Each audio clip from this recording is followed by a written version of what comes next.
가끔 이 하늘에서 운석이 떨어져서 발견되는 경우가 있습니다. 이 운석이라고 하는 것은 우주에 돌아다니는 이 돌덩어리가 지구에 떨어질 때 타는데 덜 타고 떨어진 것입니다. 막 타면서 떨어지는 것은 우리가 이제 별똥이라고 이렇게 부르는데, 덜 타고 이제 땅에 떨어지는 그런 운석들이 발견이 될 때가 있습니다. 이 운석은 아주 희귀하기 때문에, 하늘에서 떨어진 돌이기 때문에 가격이 얼마 정도 되느냐 하면 금의 한 10배 정도 됩니다.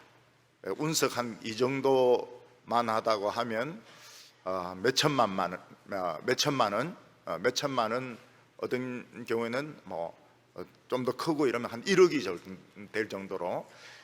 그래서 혹시 운석을 발견하면 발로 차거나 집어 던지거나 하지 마시길 바랍니다. 교회도 가져오지 마세요. 교회도 가져오지, 뭐든지 교회 가져오면 되는 줄로 아는데 교회 가져오지 마시고 저 검은 보석상에 가가지고 돈으로 바꿔달라고 하시기 바랍니다. 안 바꿔주면 할 수 없고 바꿔달라고 이렇게 하시기 바랍니다. 위그르족이 사는 그 사막에 좀 큰 운석이 떨어졌습니다. 한 이만한 운석이 떨어졌습니다. 근데 이거는 이제 막 타면서 깎여 가지고 동그랗게 생긴 운석도 많거든요. 근데 동그랗게 생긴 것도 아니고 그냥 시커먼 이런 화산 바위처럼 생긴 것도 아니고, 이 황금이 박힌 것처럼 아주 그 노란 이런 보석이 빛나는 그런 참 희귀한 그 운석이었습니다. 좀 크고 멋있고 좀 큰 운석이었습니다. 뭐 반달 비슷하게 이렇게 생겼는데, 그래서 그 한 위그르족 토착민이 그걸 발견하고 시킨 대로 보석상에 간 겁니다. 보석상에 가서 이거 사라 이랬더니 보석상 주인이 고개를 탁 이렇게 흔들더니 우리 돈으로 3만 원 주겠다.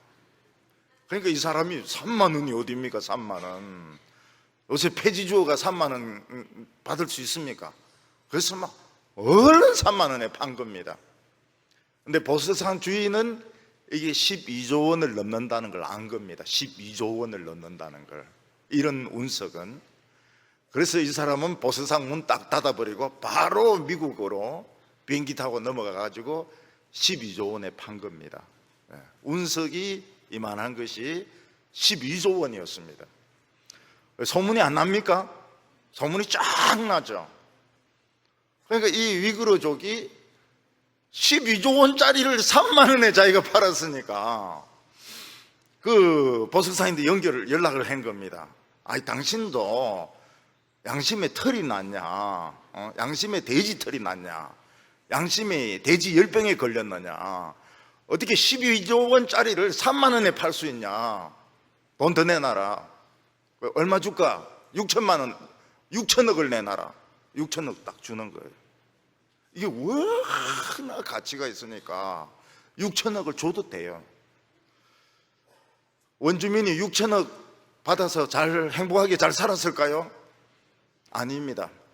깡패들이 쳐들어와 죽이고 돈 뺏어가고 3만 원에 만족을 했어야 되는데 6천억을 받는 바람에 그 중국 깡패들이 습격해가지고 죽이고 돈 6천억 다 뺏어갔어요. 만약 우리가 하늘에서 운석이 떨어졌는데 히브리 말로 막 적혀 있다면, 영어로 막 적혀 있다면 그 가격은 12조 원이 아닙니다. 이거는 수만조 원입니다. 왜냐하면 이건 구할 수가 없거든요. 글씨가 새겨져 있는, 히브리 글씨가 새겨져 있는, 영어 글씨가 새겨져 있는 운석이 떨어졌다. 이거 누가 썼느냐는 것 자체가 참 궁금할 뿐만 아니라, 이거는 정말 희한한 일일 뿐만 아니라, 이거는 전 세계에 없는 겁니다. 이거는 12조 원이 아닙니다. 1200조 원을 줘도 팔 수 없는 보물입니다. 사도 바울은 로마서에서 복음이야말로 가장 위대한 것이라고 말하고 있습니다.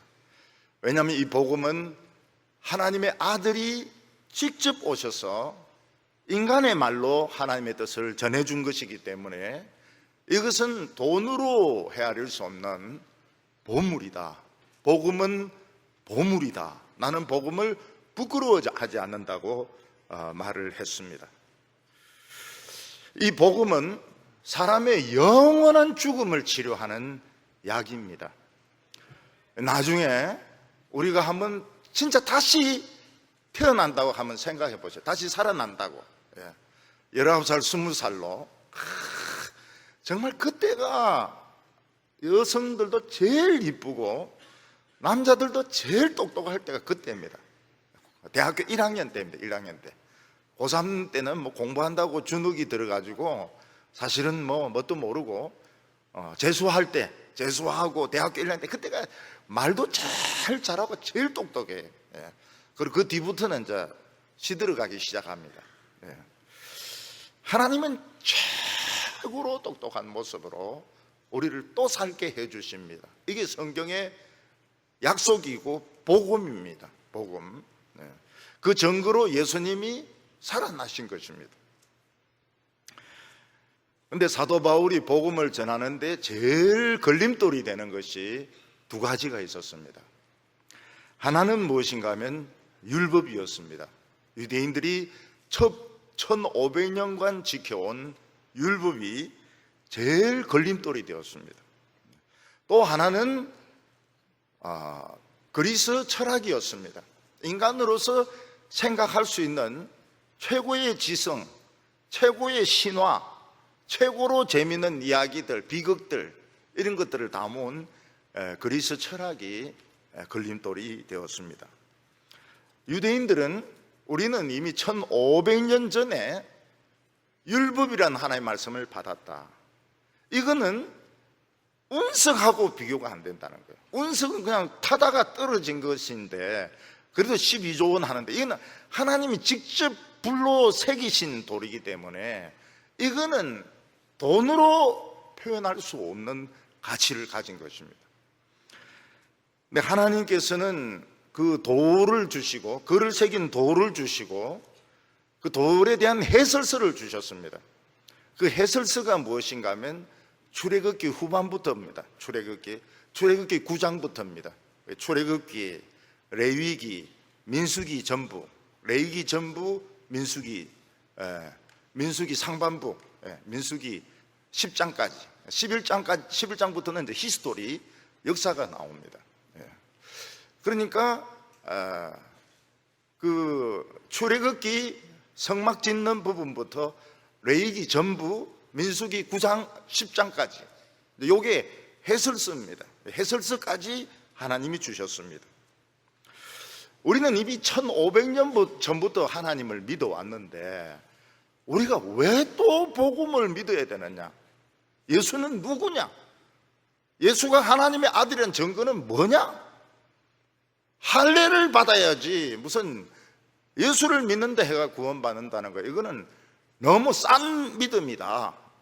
이런 식으로 공격을 했는데 사실은 굉장히 교회가 극복하기 어려운 문제였습니다. 초대교회가 제일 극복하기 어려운 문제가 율법과 할례의 문제였습니다. 근데 하나님은 걸출한 인물 사도 바울을 보내가지고 로마서를 썼는데 유대인의 학자가 얼마나 많은 줄 모릅니다. 그 학자들 중에서 이 로마서를 이길 수 있는 학자가 없었어요.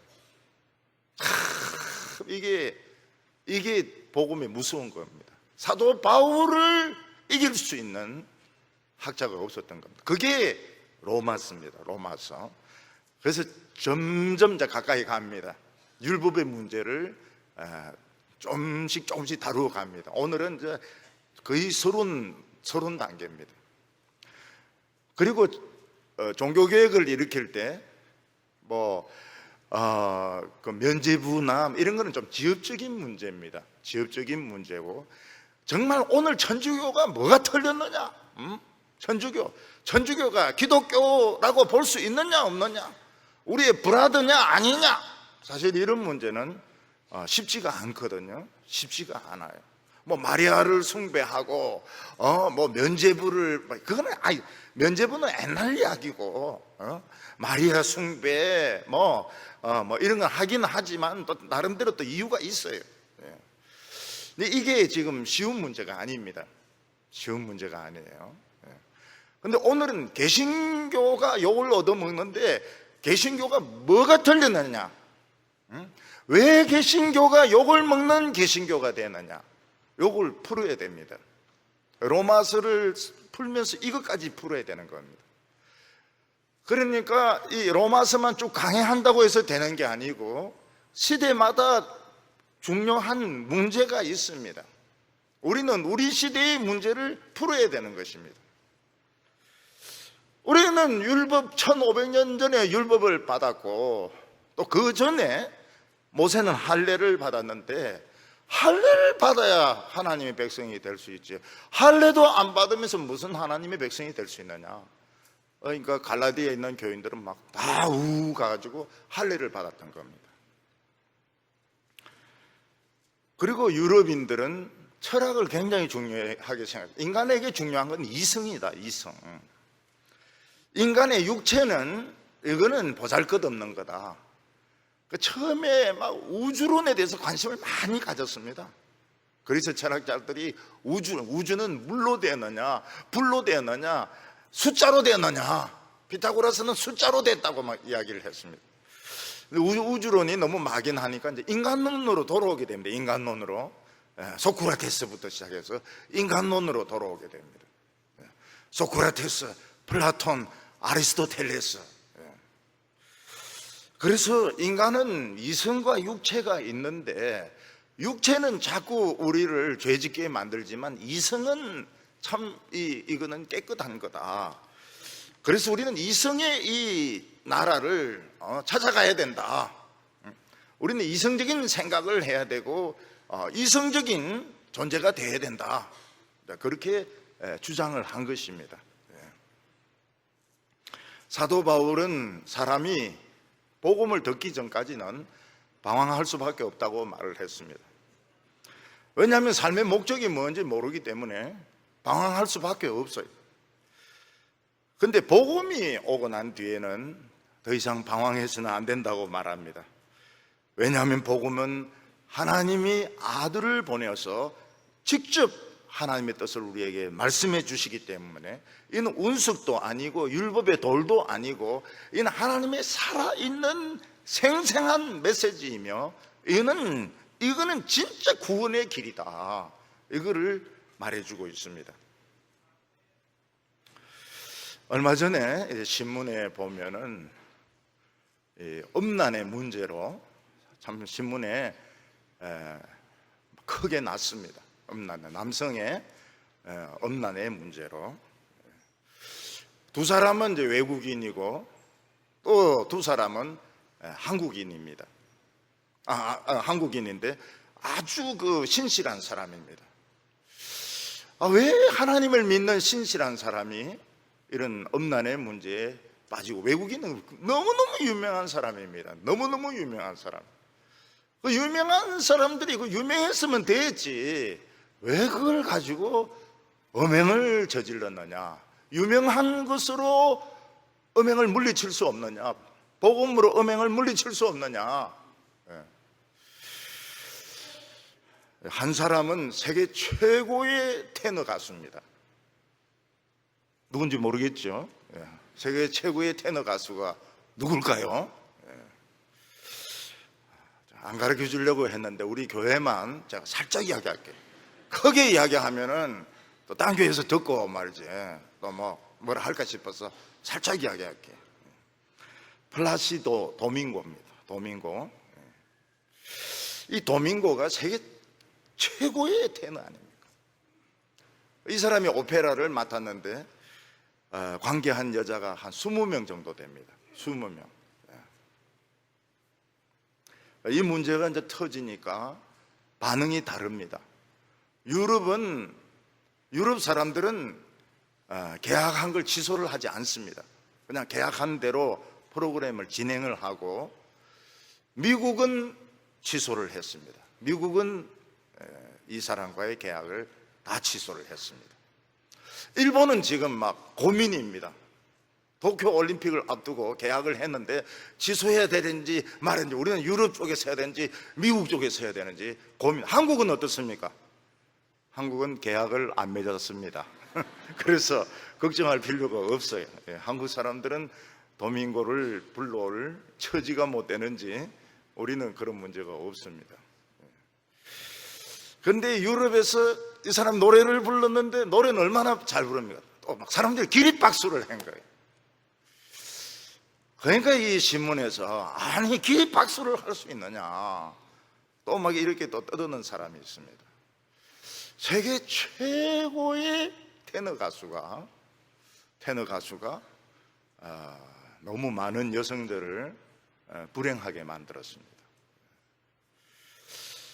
또 한 사람은 이 와인스타인이라는 영화 제작자인데, 이 사람은 30년간 헐리우드를 쥐락펴락했습니다. 쥐락펴락 헐리우드를.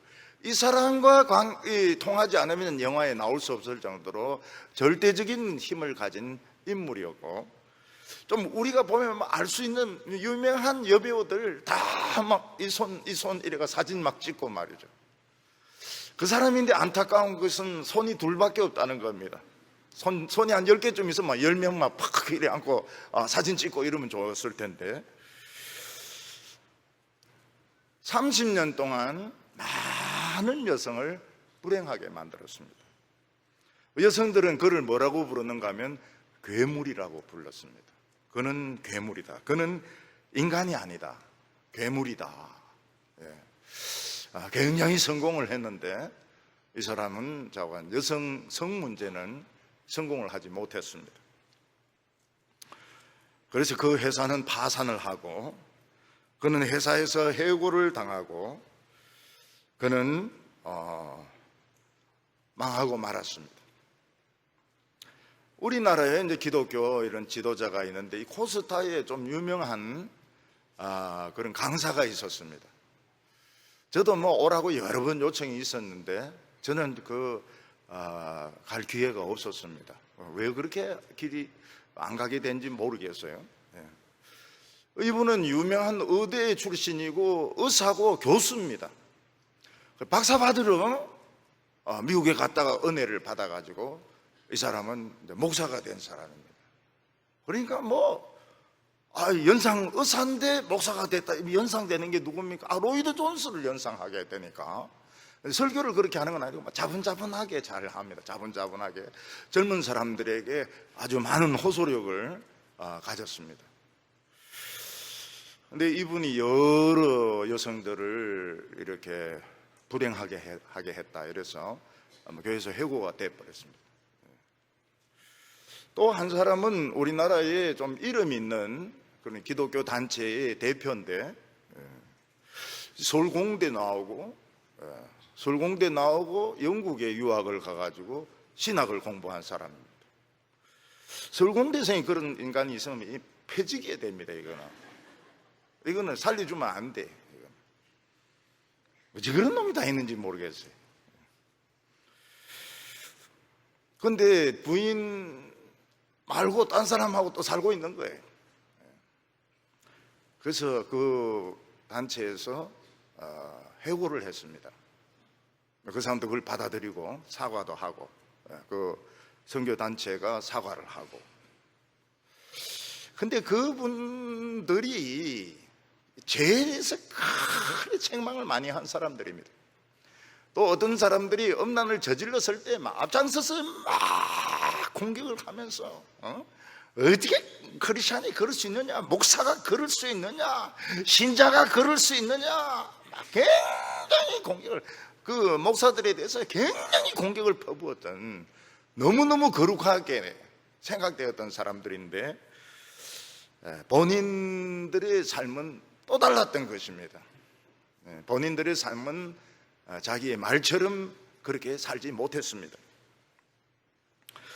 우리가 궁금한 것은 하나님 모르는 사람은 도민고 같은 이런 사람들은 노래만 부르니까 그럴 수도 있다고 치고, 영화제야 또 영화 만들다 보니까 또 이쁜 사람들 많으니까 그럴 수도 있다고 치더라도 그 성범죄를 저지른 목사들 그렇게 비판하고, 기독교의 타락에 대해서 그렇게 비판하고, 대형교회에 대해서 그렇게 비판하고, 젊은이들에게 그렇게 인기를 끌던 이 사람들이 본인들은 왜 그렇게 살지 못했을까? 기독교의 문제가 과연 무엇일까? 우리 대구에서도 엎드리면 코달 때는 아닙니다. 코보다 조금 더 멀어요. 엎드리가 손 뻗으면은 손 닿기는 좀 어렵죠. 그럴 정도로 가까운데도 큰 교회입니다. 그도 목사가 또 옛날 애인하고 어찌됐다 이래가지고 결국은 재판도 붙고, 그냥 그도 모르고 그냥 다 넘어간 거죠. 그것도 신학 교수고, 신학 교수 출신이고, 정평이 있는 웨스트민스터, 한국 말고 미국 웨스트민스터 신학교에서 박사를 받은 사람이고, 그런 사람인데도 여성하고 문제가 돼가지고 결국은 지금 설교를 못 하고 있습니다. 내가 웨스트민스터 신학교 갔을 때 말이죠, 식당에 이 당구대가 있더라고. 그때 벌써 이게 좀 이 영성이 좀 떨어지지 않나. 네 신학교에서 이 당구대를 설치할까 생각했는데 아주 가까운 곳이고 유명한 교회입니다.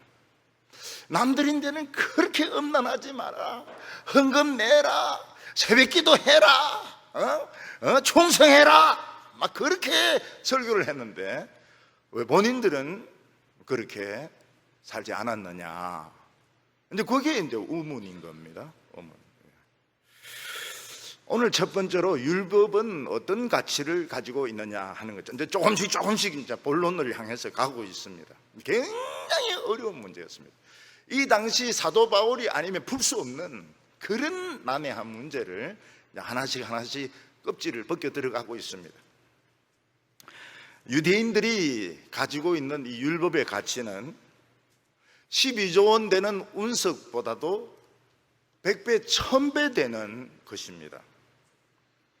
율법은 보물 중에 보물이었습니다. 율법의 돌비는 하나님이 직접 새겨준 것입니다. 하늘에서 떨어진 건 아닙니다. 그런데 하나님이 오셔서 직접 돌의 히브리어로 하나님께서 그를 불로서 새겨주신 것입니다. 근데 그냥 새긴 것이 아니고 이스라엘 백성들을 시내산에 다 모이게 하시고, 산은 불 붙고, 산은 불이 붙고, 나무도 없는데 불이 붙고, 땅에는 지진이 일어나고, 하늘에서는 천둥과 번개와 나팔 소리가 막 울리는데 정신을 차릴 수 없는 그런 가운데서 모세 혼자 산에 올라갑니다. 산에 올라가요. 올라가면서 밑에서는 보면 불 가운데로 들어가는 것 같습니다. 그래서 돌비를 발견한 것이 아닙니다. 하나님은 모세에게 40일을 금식 기도하게 하십니다. 40일을 먹지도 않고 자지도 않고 그냥 40일을 그냥 불 가운데서 기도하다가 하나님께서 법을 새겨주셨습니다. 돌을 하나님이 깎아가지고 새겨주셨습니다. 이게 가치는 운석의 가치 12조 원하고 비교가 안 됩니다. 비교가 안 돼요. 6천억 원하고 비교가 안 됩니다.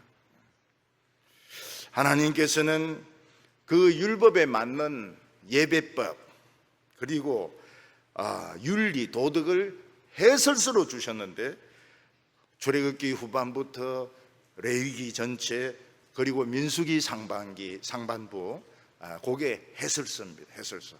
출애굽기 앞부분도 역사고 민수기 뒷부분도 역사고 그 역사 부분을 뺀 중간 부분이 십계명에 대한 해설서인 것입니다.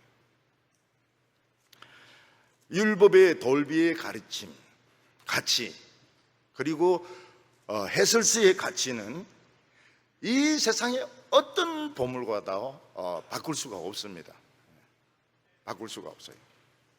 얼마 전에 미국 독일의 벤츠사에서 전기 자동차를 만드는데 굉장히 멋있습니다. 얼마나 24억이라 그래. 24억. 그거 타고 교회 막 오면은 사람들만 막 다 만져보려고 그럴 겁니다. 다 만져보려고. 그거하고 비교가 안 돼요.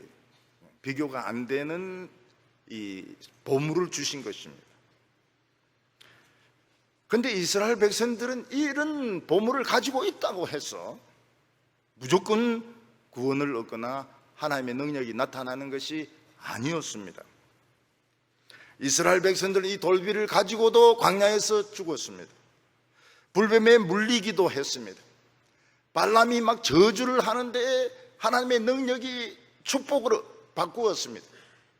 근데 이들이 결국은 그 유혹을, 성적인 유혹을 이기지 못해가지고 그 모함 여자들이 막 옷을 막 대충 입고 막 흔들면서 캄캄 이러니까 막 그냥 막 몰려 들어가가지고 몇만 명이 죽었습니다. 왜 이 율법, 이 엄청난 율법과 율법의 이 해설서를 가지고도 그들은 죽어야만 했는가? 그들은 결국 그 발람의 그 이 모함 여자의 유혹은 굉장한 그 상처가 되었습니다. 이스라엘 백성들이 가나안 땅 가고 난 뒤에도 이 성적으로 40년간 수련을 받은 백성이 성적으로 허물어졌다는 것은 굉장한 그 수치고 상처고 스캔들이었습니다. 왜 이런 돌비를 가지고도 우리는 모압 여자를 물리치지 못했는가? 왜 연병으로 2만 3천 명 정도 죽어야 됐는가? 율법이란 도대체 무엇인가? 이게 문제인 겁니다. 이렇게 비싼 보물을 가지고도 왜 망해야 돼? 그 탁월한 목소리를 가지고도 왜 20명이라는 그 오케스트라 단원들을 건드려야만 됐으며, 영화로 그렇게 성공한 사람이 그 목사가, 신학자가 왜 자기가 설교한 것을 그걸 정면으로 어기는, 그걸 술 마시고 한 것도 아니고 맨정신으로 그럴 수 있었는가? 율법은 하나님을 가르치는 나침반이었습니다. 화살표입니다. 화살표. 그대로 가면 하나님께로 가는 것이지 하나님께로 간 것은 아닙니다. 또 이 율법은 고속도로에 있는 이 가이드라인과 같습니다. 가드라인. 사람들이 운전하면서 그 가드라인 안으로 쭉 운전하면 괜찮지만 가드라인을 들어받아 버리면 대형 사고가 나는 것입니다. 뒤집어지는 것입니다. 얼마 전에 10몇 살짜리가 친구들 태우고 막 차로 막 그냥 달렸는데 어디 들이받고 뒤집어져 가지고 3명이 다 조금씩 다쳤다고. 요즘은 애들이 무섭습니다. 대구도 막 9살 애인가요? 자기 엄마 차 몰고 막 이래 가가지고 그냥 앞차를 얌전하게 그냥 들이받았다 그래요. 살살 가가지고 들이받았다 그래요. 근데 놀라운 것은 애가 막 신호는 다 지켰다는 거예요. 설 때 서고 우회전 좌회전 깜빡이 다 하면서, 그러면서 이제 끝에 가서 이제 키가 작으니까 이 브레이크가 안 되니까 그냥 막아버렸다는 겁니다. 그래서 경찰이 어떻게 처리를 했는가? 그냥 훈방으로. 너무 어리니까 이게 처벌을 할 수가 없어가지고요. 엄마만 손해 왕창 받죠. 차가 물리줘야 되니까. 무슨 아들 키우면 이래 된다니까요. 여자애들도 문제가 없는 건 아니에요. 운전하고 이렇지는 않았는데, 여자애들은. 우리 집에는 학교 갔다 오다가 막 차가 이래 오니까 막으려고 막 이러다가 하나님께서 안 된다 이랬더니 막 피하는 바람에 차가 막 전봇대를 들이받아가지고 애가 목숨을 건졌다는 겁니다. 그까지는 괜찮은데 막 길 고양이가 막 새끼가 막 떨고 있으면 그거 안고 집으로 와가지고 온몸에 그 벼룩 온데 벼룩. 이 애 키우는 게 참 쉬운 게 아닙니다. 무슨 아들은 절대로 이게 차 키를 이 언제 놓으면 안 돼요. 언제 놓고 잠시 화장실 갔다 오면 벌써 몰고 나가거든요. 그 방법이 뭐냐? 입에 넣고 화장실로 가시라고. 율법은 하나님을 가리키는 표시이기 때문에 기쁨으로 섬기면 하나님께로 갑니다. 부흥이 일어나고 축복이 일어나고 기적이 일어납니다. 근데 이 형식적으로만 지키면 이게 억지 아닙니까? 형식적으로 지키면 억지이기 때문에 결국은 언젠가는 이게 터지게 돼 있습니다. 터지게 돼 있고 은폐를 시키니까 이게 점점 골마가 가지고 나중에는 이제 이게 터지게 돼 있습니다. 그래서 하나님을 자꾸 사랑하라고, 하나님을 사랑하고 율법을 사랑하라고 이렇게 하는 게 뭔가 하면, 사랑하면 이제 지켜지는데 이걸 억지로 지키려고 하면 이게 안 되는 겁니다. 인간의 반발심 때문에 지켜지지가 않아요. 아무리 좋은 걸 하더라도 억지는 안 됩니다. 하나님, 이스라엘 백성들이 하나님의 말씀을 잘 지키는 증거가 어떻게 나타납니까? 유연성으로 나타나게 됩니다. 아주 말랑말랑하게, 마음이 말랑말랑하게, 그런 점토같이 어떤 형상이라도 만들 수 있을 정도로 말랑말랑하게 됩니다. 그런데 이스라엘 백성들이 이 하나님의 말씀을 떠나면 경직이 되기 시작합니다. 남 말을 안 들어요. 안 듣고 고집을 부리는데 결국은 이 욕망이 그 경직된 마음을 깹니다. 깨고 결국은 사고를 저지르게 만들어요. 그래서 어떤 때는 음행도 저지르고 도둑질도 하고 그리고 살인까지도 하게 됩니다. 이게 율법이 가지는 한계인 겁니다. 율법의 가치는 12조 원이 아닙니다. 1200조 원이 아닙니다. 그렇지만은 사랑하지 않으면은, 율법을 사랑하지 않으면 언젠가는 이거 깨고 죄짓게 만듭니다. 인간의 이 본성이란 그렇게 무서운 겁니다. 그래서 12절에 보면 무릇 율법 없이 범죄한 자는 율법 없이 망하고 무릇 율법이 있고 범죄한 자는 율법으로 말미암아 심판을 받으리라. 율법을 모르면 죄를 지을 가능성이 굉장히 높습니다. 왜냐하면 율법을 모르면 하나님을 모르기 때문에 그냥 좋은 게 다 좋은 거예요.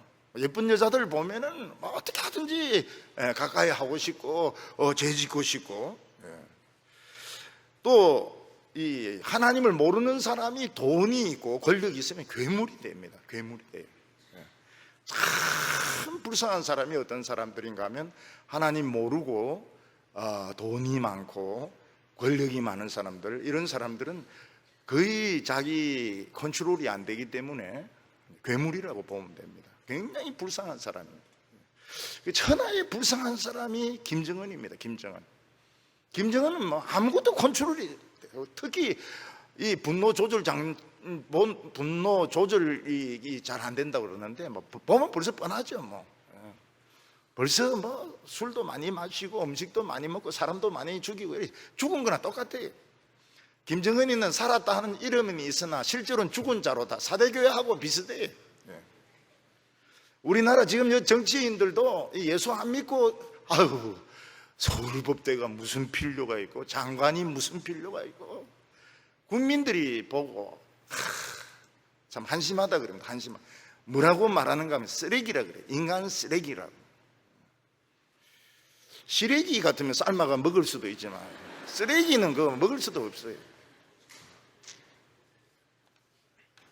그래서 율법을 가지고 있고 보물을 가지고 있고 돈이 있고 학벌이 좋다 해가지고 죄를 안 짓는 것이 아니라는 겁니다.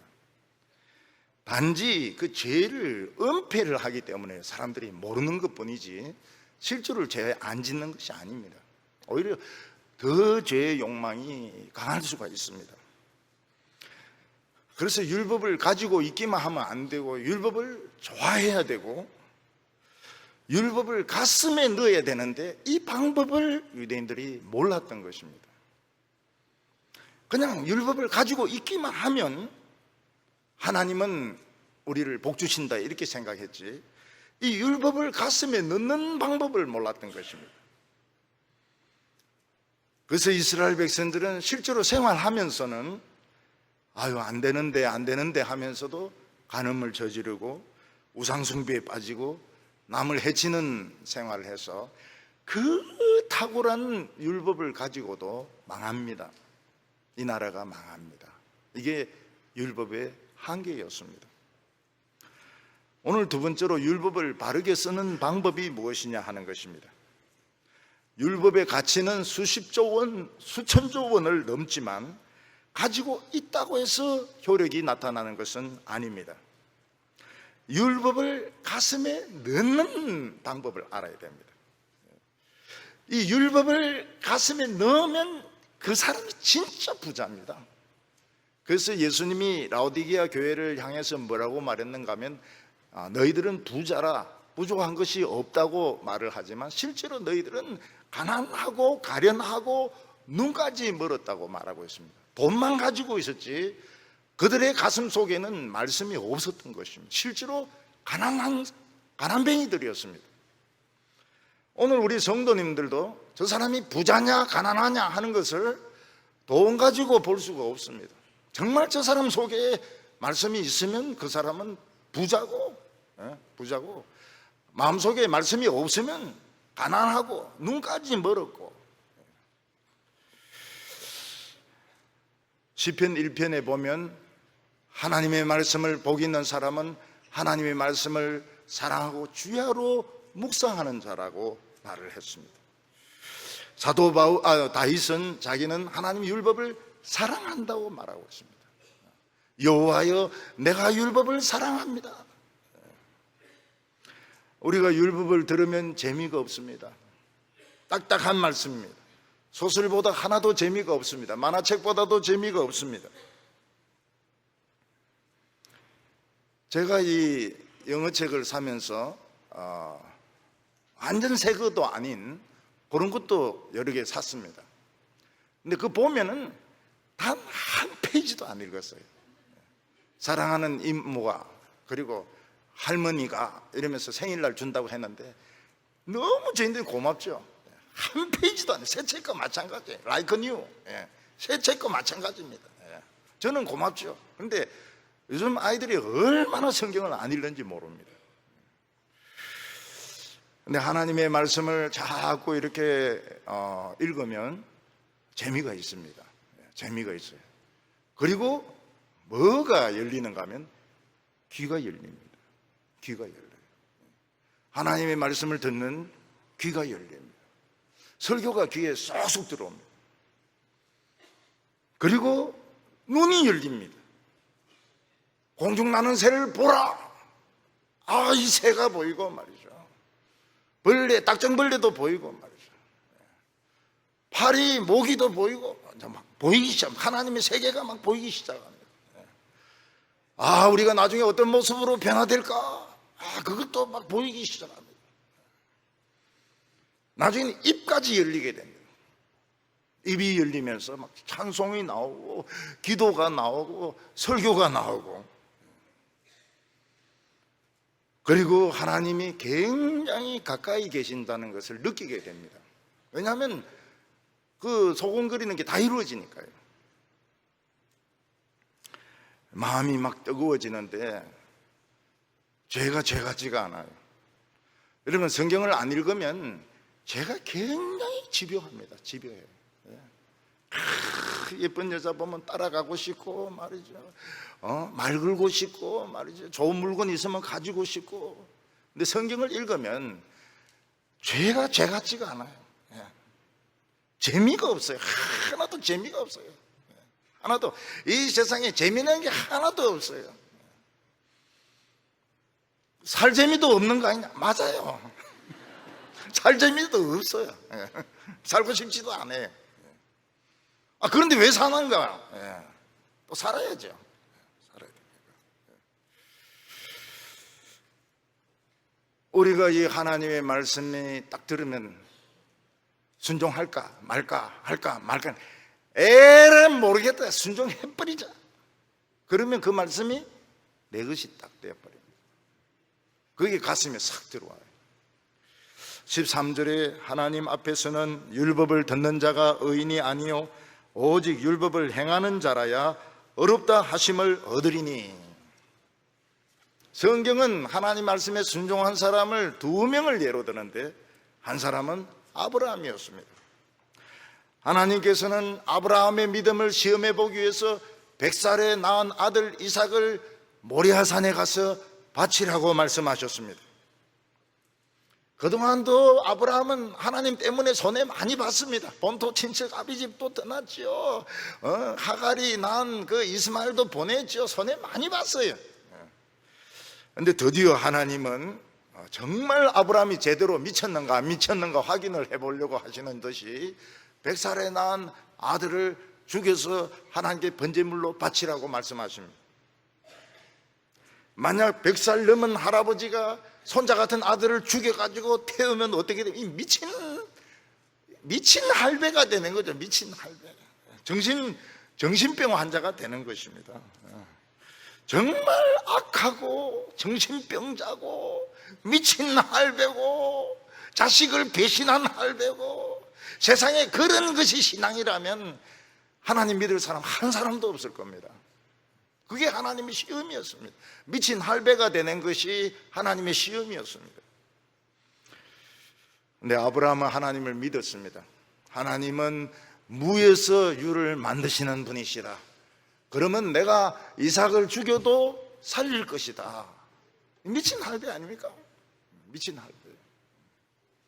전에 제가 총신에 가서 설교하면서 그랬습니다. 신앙은 미치는 겁니다.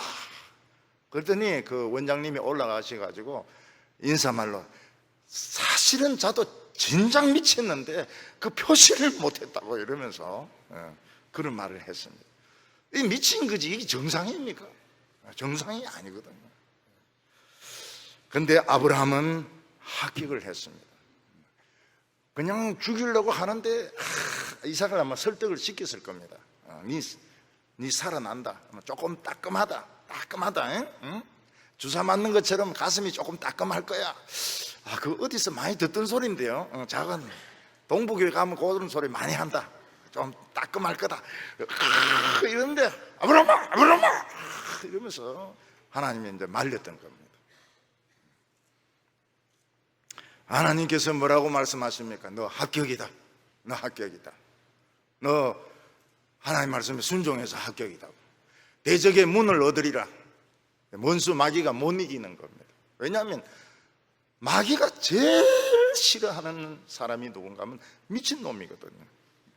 마귀도 미쳤지만 자기보다 더 미친 놈을 보니까 마귀가 그냥 져버리는 겁니다. 항복해라 해버려요. 그 다윗도 그 붙들려 갔을 때 미친놈 흉내내가 살아오지 않았어요. 막 침 흘리고 막 벽을 끌고 막 이렇게 해가 살아나죠. 그러니까 그 굉장히 싫어한다고요. 나쁜 놈들은 미친 것들을 굉장히 싫어해요. 그러니까 뭐 아브라함을 이길 수가 없는 겁니다. 미친 할배니까요. 이 미친 할배를 누가 감당을 하겠습니까? 자기 아들을 죽이려고 막 하나님 말씀 믿고 죽이려고 막 덤비드는 이 할배를 누가 이걸 감당을 하겠냐고. 그러니까 이기는 겁니다. 또 성경이 예를 든 것은 기생 라합입니다. 기생 라합은 밑바닥 인생입니다. 돈 가지고 먹고 사는 사람입니다. 그런데 이스라엘 정탐꾼 2명이 그 집으로 도망을 쳐왔습니다. 찬스입니다. 이 정탐꾼을 알려주면 돈을 상금으로 받을 수 있습니다. 그런데 이 정탐꾼을 숨겨줬다가 들키면 잡혀 죽을 수 있습니다. 온 가족이 다 죽을 수 있습니다. 이래야 되는가 저래야 되는가 라합은 생각을 했습니다. 나는 이번 기회에 하나님을 믿겠다. 나는 무슨 일이 있어도 이번 기회에 하나님을 믿겠다. 그래가지고 그 정탐꾼들을 숨기고 잡으러 온 군인들에게 거짓말을 합니다. 여자에게 제일 무서운 게 이겁니다. 거짓말. 여기에 걸리면 100% 다 속습니다. 여자가 사랑하지 않는 사람을 싹 웃으면서 사랑해요. 이거는 왜 그런 말 할까요? 그놈 죽이려고 그러는 겁니다. 그래서 정신 바짝 차려야 됩니다. 우리 집에 왔어요. 근데 갔다고요. 이거 어떡하나? 빨리 잡아야 될 텐데. 어디 쪽으로 갔어? 저쪽으로 가는데요. 도와드릴까요? 이거 시끄럽다. 막 잡으러 가자. 옥상에 딱 숨겨놔 놓고요. 그래서 여성들은 뭐라고 말해야 됩니까? 마술사들입니다. 마술사. 언제든지 마술을 부릴 수 있어요. 집에서 걸레질을 할 때는 수신디 같지만 나갈 때는 완전히 이 모델이 돼가 나갑니다. 그래서 집에 함부로 방문하면 안 돼요. 미리 약속을 몇 시간 전에 하고 화장할 시간, 머리 꾸밀 시간 다 주고 신방을 해가지고 정식으로 예배드리지. 급습을 하면 이 매는 얼굴을 보게 되는데 영원히 용서하지 않습니다. 여자가 한번 한을 품으면 이 5, 6월에 설이 내린다고. 맨 얼굴을 보면 안 돼요. 그래서 그 새벽송, 성가대 새벽송이 없어지지 않았습니까? 새벽에 막 와서 막 찬송 부르고 이러면 맨 얼굴로 나가고 이런 여자들이 막 새벽송이 없어야 된다 이러면서 예수님이 온 건 좋지만 우리가 왜 화장을 하고 밤에 기다릴 수도 없고 말이죠. 결국은 순종하니까 말씀이 가슴에 탁 들어와 버리는 거예요. 그러면서 뜨거워지는 거예요. 죄가 못 건드려. 여리고성이 무너졌는데 그 집은 안 무너집니다. 그 정탐꾼 중에 한 명이 누가 됩니까? 신랑이 돼요. 참. 그러니까 이게 참 좋죠. 옛날에도 이스라엘 백성들 죄 지었습니다. 그러면 염소 끌고 와가지고 그 안수기도 하고 죽이면 죄 용서 받아요. 근데 오늘 우리는 어떻습니까?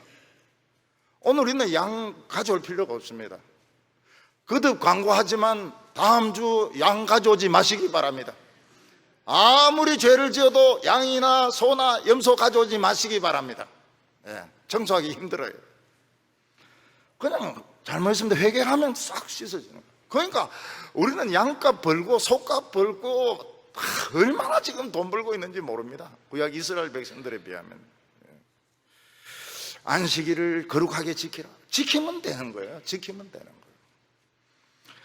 이웃의 아내를 탐내지 말라. 탐 안 내면 되는 거예요. 창문으로 안 보면 되는 거예요. 근데 그 창문으로 보는 게 굉장히 재미있는 거거든요. 요즘은 그거 걸립니다. 창문으로 보면 걸려요. 스마트폰으로 이렇게 찍고 이러면 다 걸려요. 스마트폰은 그 전화하라고 있는 것이지 그 누구 다리 찍으라고 있는 건 아니거든요.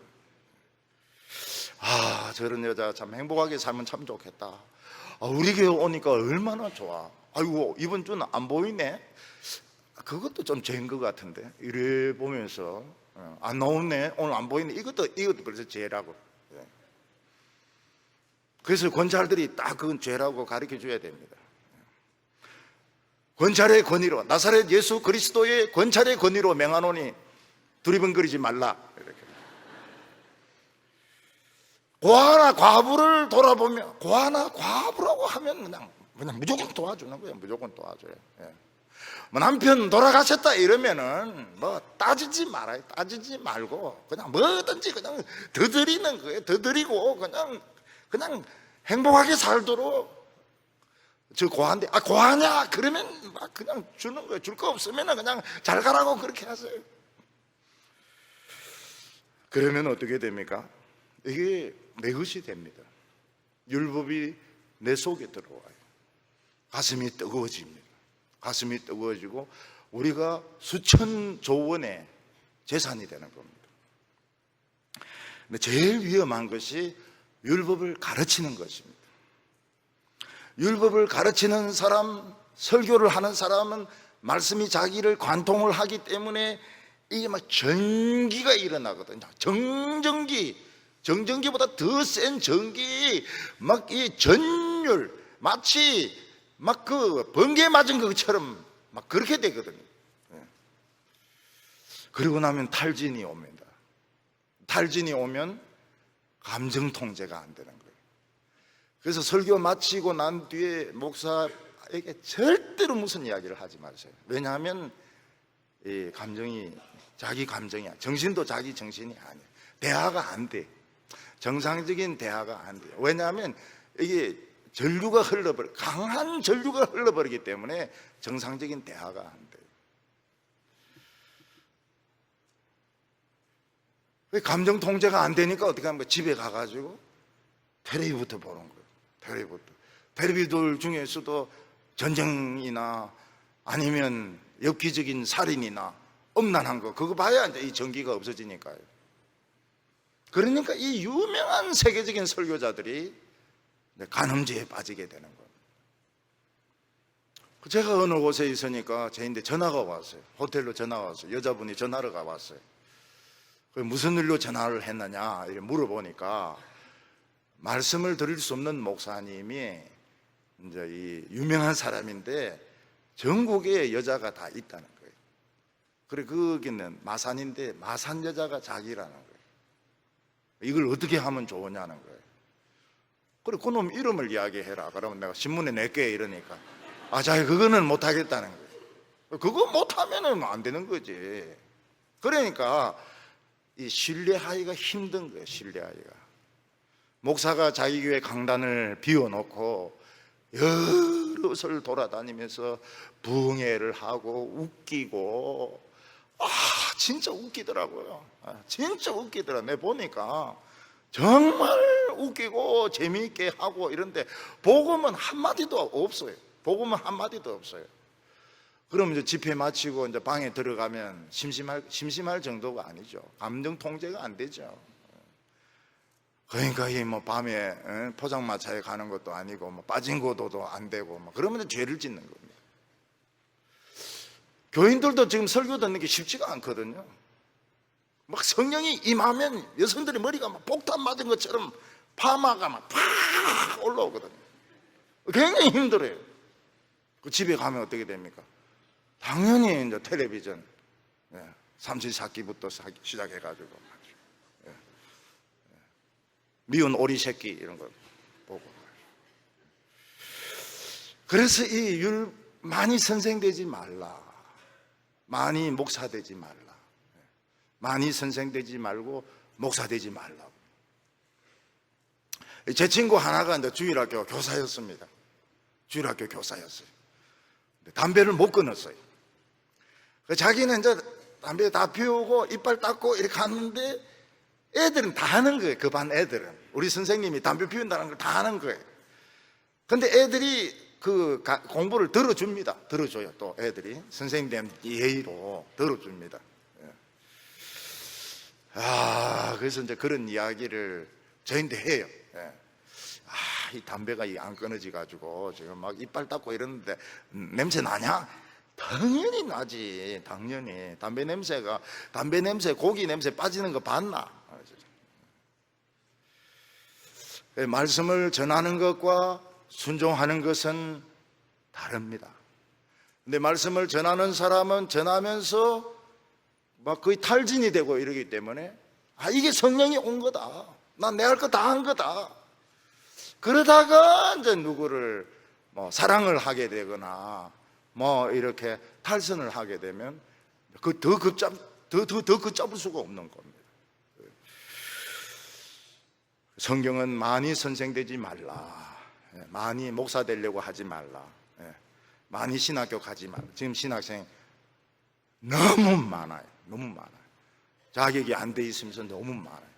성격도 지랄 같으면서 진짜 이 혈기도 못 이기면서 너무 많아요. 선생된 자가 더 무서운 심판을 받게 되리라고. 사도 바울은 자기 자신을 날마다 처복종시키는 것은 내가 남에게 복음을 전해주고 난 뒤에 내가 버림을 받을까 봐 두려움이라. 자기가 지옥 갈까 봐 겁난다는 것입니다. 오늘 마지막으로 양심은 어떤 기능을 가지는가 하는 것입니다. 하나님은 우리 몸에 안전장치를 많이 두셨습니다. 그래서 사람의 몸은 이제 피부도 감싸고 있고 그 안에 이제 기름이 있습니다. 기름도 있고 근육도 있고 머리에는 또 단단한 이 해골이 있어가지고 충격을 받지 않도록 뇌가 다치지 않도록 그렇게 보호를 해주셨고 심장과 이 안에 내장은 이제 갈비뼈를 가지고 이 보호를 하게 해주셨습니다. 사람들은 죄짓지 못하도록 양심을 주셨습니다. 양심은 나름대로 옳고 그른 것을 판정합니다. 사람이 하나님 믿든지 안 믿든지 간에 이 양심만 잘 지켜도 법이 없이도 살 사람이다, 이렇게 이야기합니다. 이 양심은 율법에 비하면 훨씬 수준이 떨어지죠. 양심은 방향이 없어요. 방향 화살표가 없습니다. 하나님을 향하는 화살표가 없어요. 그냥 인간이라면 해야 될 도리를 이야기해 주는 건데 이거로 천국 못 갑니다. 근데 양심적으로 행동하기만 해도 인간으로서는 굉장히 멋있습니다. 멋있는 방법이 뭔가 하면 좋은 옷을 입고 좋은 차를 타고 다니는 게 아니고 양심적인 행동만 해도 너무너무 멋있어요. 가족 부인도 자기 남편을 참 존중한다. 우리 남편은 정말 양심, 그게 뭔지는 모르겠지만 뭔가 매력이 있구나. 교인들도 막 근데 그거로 구원받는 건 아닙니다. 14절과 15절 보면 율법이 없는 이방인이 본성으로 율법의 일을 행할 때에는 이 사람은 율법이 없어도 자기가 자기에게 율법이 되나니 이런 이들은 그 양심이 증거가 되어 그 생각들이 서로 고발하여 혹은 변명하여 그 마음에 새긴 율법의 행위를 나타내느니라. 이방인들도 양심대로 살 수 있습니다. 그래서 이웃의 아내를 탐내지 않고 남의 물건을 빼앗거나 도둑질하지 않고 거짓말하지 않고 살 수 있습니다. 그러나 이것은 일부에 불과한 것입니다. 이 인간에게는 의리란 것이 있지 않습니까? 깡패도 의리가 있습니다. 도둑놈도 의리가 있습니다. 그렇다고 해서 그들이 의로운 것은 아닌 것입니다. 그래서 이 하나님 앞에 가기 전에 양심이 두근거립니다. 양심이 두근거리 가지고 죄를 못 짓는 것입니다. 저는 이 가슴이 뛰는 것이 제일 위험합니다. 제일 위험하기 때문에 어찌든지 간에 이 가슴이 뛰면 안 돼. 너무 기쁘면 안 돼. 너무 기쁘면 이게 터지기 때문에 별로 어쩌든지 안 기뻐야 돼. 안 기쁘고 또 막 흥분하고 이러면 안 됩니다. 흥분하고 이러면 또 터집니다. 사람은 참 남의 보복이 무서워가지고 그냥 비겁하게 살아가는데 참 이 용감한 사람이 탁 나서면 굉장히 멋있죠. 그래서 옛날에는 기사도라는 것이 있었습니다. 기사도. 말 탄 사람은 여자를 괴롭히지 않습니다. 운동선수들은 스포츠맨십이라는 게 있어. 스포츠맨십은 참 멋있는 것이죠. 굉장히 스포츠맨십이라는 거예요. 운동하는 사람들이 이 스포츠맨십이 없으면 깡패가 되는 겁니다. 깡패가 돼요. 근데 이 스포츠맨십이 지금 없습니다. 유럽 축구 같은 거 보면 막 땡기고 그냥 들이받고 이러는데 돈은 많이 받는지 모르겠지만 그 깡패들이에요. 깡패들.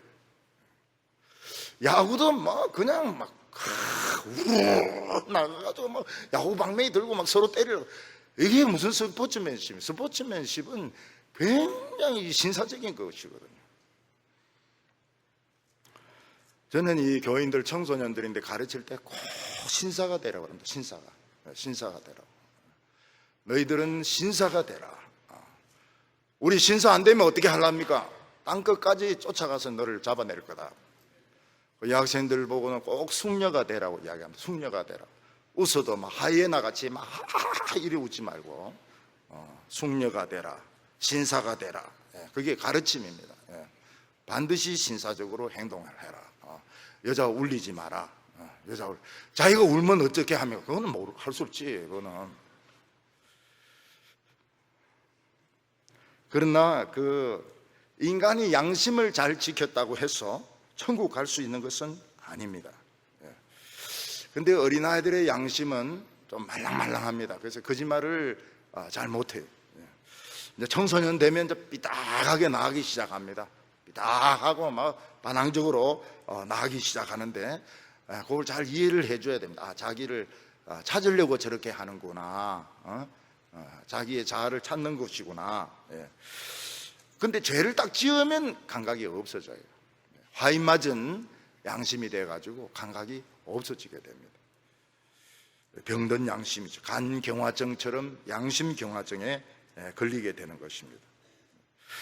예수 믿는 사람들이 하나님의 말씀을 듣고 눈물 흘리는 것은 이 보석입니다. 세계에서 제일 아름다운 장면이 크리스찬들이 설교를 듣고 찬송하고 기도하면서 눈물 흘리는 것, 최고의 작품입니다. 16절에 곧 나의 복음에 이른 바와 같이 하나님이 예수 그리스도로 말미암아 사람의 은밀한 것을 심판하는 그날이라. 지금 사람들은 비밀을 다 가지고 살아가고 있습니다. 그래 예수 믿는 사람들은 시간이 있을 때 지금 회개를 다 합니다. 회개해도 생각이 나면 또 회개하면 또 되는 거예요. 그래도 또 비 오고 이럴 때, 태풍 오고 이럴 때 생각나면 또 회개하면 되는 겁니다. 그러면 하나님께서 다 없다고 그러세요. 무죄라고 하십니다. 그런데 인간이 감춰졌던 비리가 드러날 때가 있습니다. 그때 그 사람이 자기 혓바닥으로 자기 죄를 막 꼬레꼬레 소리 지릅니다. 나는 몇 년 매를 며칠 어떤 여자를 건드렸고 무슨 짓을 했고 무슨 짓, 여기서 좀 조용히 해라. 이게 안 되는 거예요. 혀가 막 고래고래 소리를 지르면서 도둑질을 했고 돈 띠먹었고 뭐 자기 혀가 소리를 막 지르는 겁니다. 그때 사람들이 다 알게 됐죠.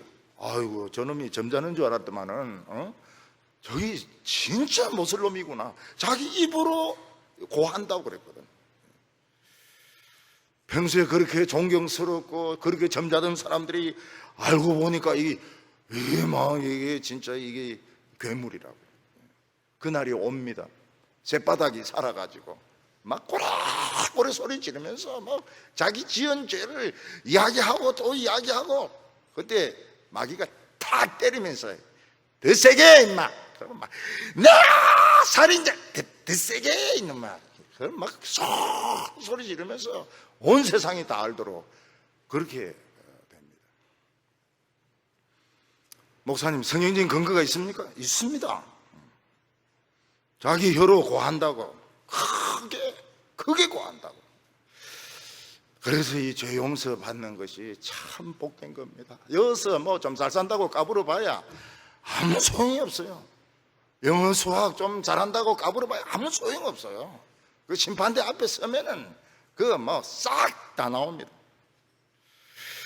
하나님의 말씀을 가르친다고 해서 어려운 것도 아니고 교회 생활 잘한다고 해서 어려운 것도 아닙니다. 예수님은 어떤 사람은 자기 상을 이미 받았느니라고 말씀하셨습니다. 우리 사랑하는 성도님들, 성경을 사랑하시기 바랍니다. 하나님을 사랑하셔서 어떠한 어려움이 와도 이 하나님의 말씀을 내 것으로 만들어서 축복받는 성도들 다 되시기를 바랍니다.